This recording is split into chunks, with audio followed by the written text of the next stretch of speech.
Take Command Podcast. He's Logan Paulson. I'm Denton Day, sitting in for Craig Hoffman this week. Logan, I watched the Hall of Fame game a little bit, and I say a little bit because I didn't really care about the offense and the defense. I wanted to see this new kickoff rule. You and I haven't spoken since this became a thing in the NFL. Your boy's big time in on this new kickoff rule. Yeah, I saw it once in the XFL, and I was like, hold on a second. They might have done something.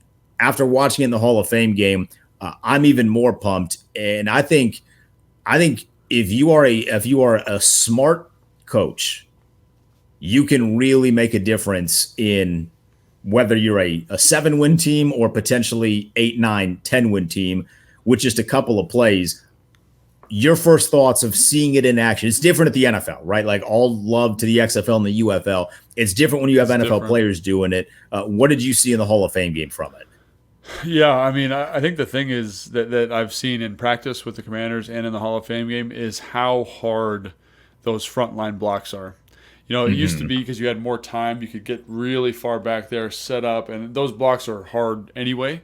But now they feel like they're even harder because those guys, the coverage team closes the different distance so quickly, and the relationship between the return team, that front line, kind of in that setup zone, and the returner is so far that the coverage team really can go both ways. And you talked about how in the XFL it felt different. You don't have the athletes that they do in the NFL. Even these guys who are kind of, third string, fourth string guys, like they're just different. They're cut different. And so I just was like, this is going to be really hard. And you need to be really creative to kind of maximize that group up front because, again, that's the hardest part. And, again, it's the violence, the aggression that you get from it. But that's the thing I was like, man, this – in the XFL, it was almost like 1-for-1. It was almost easy for them to get those blocks in the front. And then now it's like, oh, my gosh, like that's something that they're going to have to really troubleshoot and figure out the best way to get that done. Because if you can find an advantage there, which I do think there are advantages to be had, you could really maximize that group.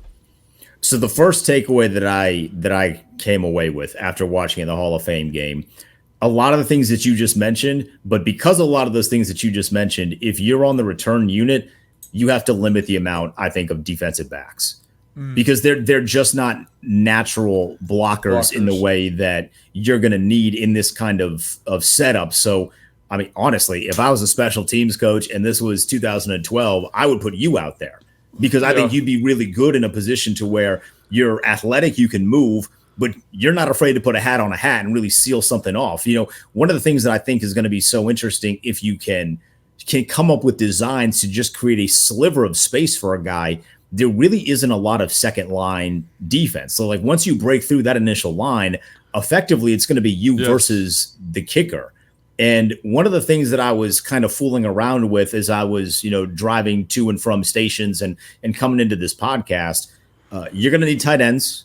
You're going to need, I don't know if fullbacks really exist in the NFL, but a stockier running back, some wide receivers.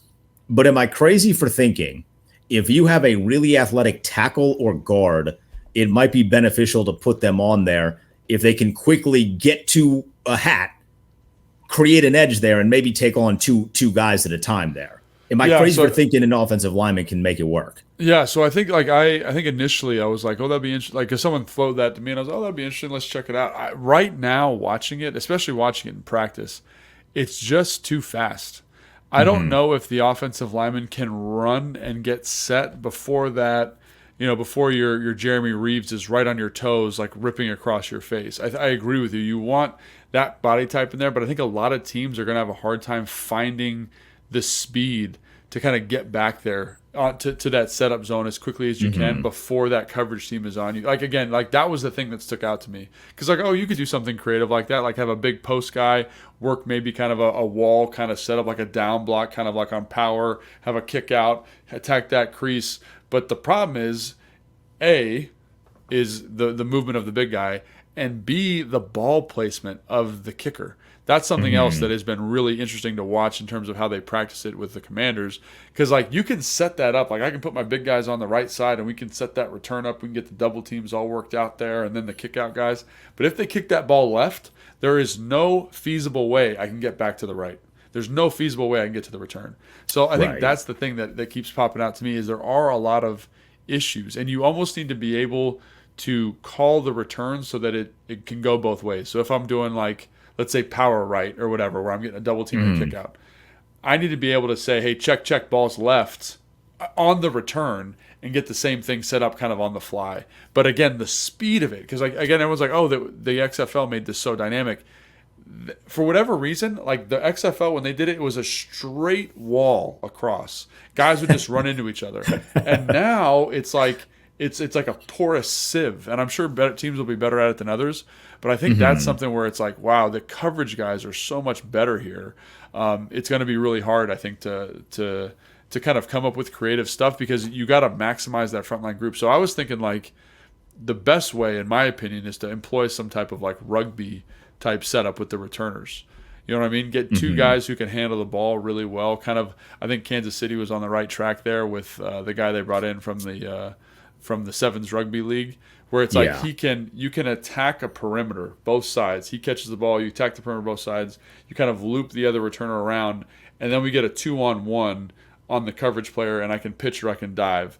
And I think like that's a kind of an easy way to kind of get some of that trickeration going. But again, like when I watch the returns in practice, or when I watch the returns in the Hall of Fame game, like that's great, but I have to block everybody else, and there's just so much bleeding from that internal return that it makes it really hard to make that happen. I think the speed that you mentioned, when this initially passed, a lot of people were like, think of the reverses you could do and all this stuff. The reverses are not going to work. No way. Not a chance. Like unless you have like Noah Lyles reversing to Usain Bolt, you're in trouble. There's just the guys are going to get there too fast. You're really going to have to rely on these bigger dudes, the tight ends and the bigger running backs, just making sure that they can kind of attack somebody quick. Yeah, I think that's the thing is like when again in the XFL, like you'd see these crazy reverses and they developed really nice. But I was like, I don't know how you do that now. Like and I guess it's just the team speed of it. And again, like the problem you're going to run into is like you could set those O linemen up, or set those big tight ends up in the front line there, if the ball's kicked right behind them, because then guys have to run right into them, But if the ball's kicked away, all those guys they're not fast enough to run and cut them off, and they're going to run and make the tackle on the football. So it does present a lot of seeing it live, executed live. It does present a lot of really interesting problems. And I think some type of misdirection can be accomplished. It's just you really got to think about the best way to maximize it. Not because you can't do it or because it's too fast. It's because the ball placement makes it almost impossible. So, like for example, if I kick the ball back, right to the return right, to the return left, and my returner catches it. If I want to do any kind of misdirection, my off returner has to run all of that distance to potentially fake the handoff. It's just there's too much space and too much time now for that stuff in the back. And now if you could consistently get that ball right in the middle, then we can do some stuff, right? Because we have a consistent set point. We can move guys around to accommodate that. But the other thing that I think is interesting is there's no surprise onside kicks anymore, which again could be beneficial in terms of moving some of those backs, those up backs.